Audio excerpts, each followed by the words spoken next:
Hello everyone, সবাই কেমন আছেন? আশা করি সবাই খুবই ভালো আছেন।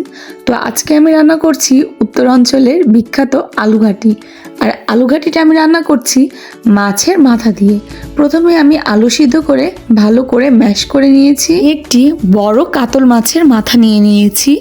মাথাটা আমি টুকরা করে নিব।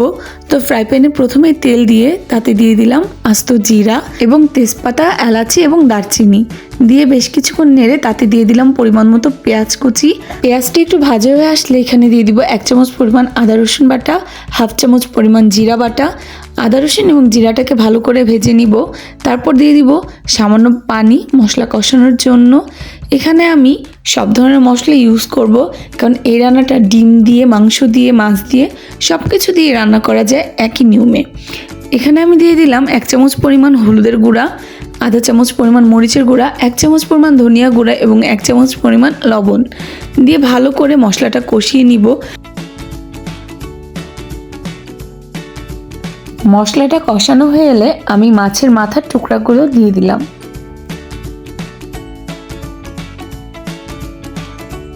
মাথাটা কষানোর জন্য আমি সামান্য পরিমাণ পানি দিয়ে দিলাম। ঢেকে দিব কিছুক্ষণের জন্য। কিছুক্ষণ পর ঢাকনাটা খুলে আবার একটু নেড়ে ছেড়ে দিব।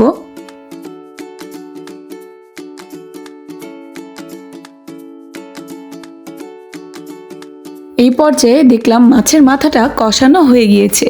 সিদ্ধ করা ম্যাশ আলুগুলো দিয়ে দিলাম এখানে।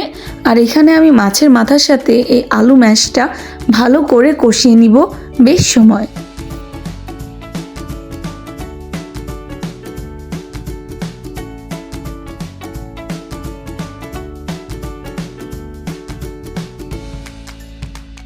আমি চুলার আঁচ মাঝারি করে আস্তে আস্তে কষিয়ে নিচ্ছিলাম, এবং যেহেতু আলু সিদ্ধ করা ছিল এখানে লেগে যেতে পারে, তাই ধীরে ধীরে কষিয়ে নিয়ে তারপর পরিমাণ মতো পানি দিয়ে দিয়েছি।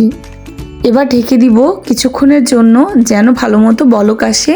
কিছুক্ষণ পর পর ঢাকনা উঠিয়ে নেড়ে চেড়ে দিব, কারণ নিচে লেগে যেতে পারে, সেদিকে খেয়াল রাখতে হবে।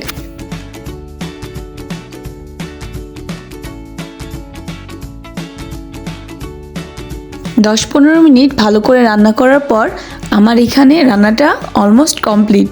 নামানোর আগে আমি কাঁচামরিচ ছড়িয়ে দিলাম, তারপর ভালো করে নেড়ে চেড়ে ঢেকে দিব আবার কিছুক্ষণ। আর এখানে আমার রান্না পুরোপুরি কমপ্লিট। দেখুন খুবই সুন্দর হয়েছে, খেতেও কিন্তু খুবই মজা হয়েছে। উত্তরাঞ্চলে যারা, তারা তো নিশ্চয়ই এটা খেয়েছেন। আর এই রান্নাটা কিন্তু মাংস, মাছ এবং ডিম সব কিছু দিয়েই করা যায়। তো কেমন লাগলো আজকে আমার এই রেসিপিটা সবাই লাইক কমেন্ট দিয়ে জানাবেন, আর সবাই সাপোর্ট করবেন।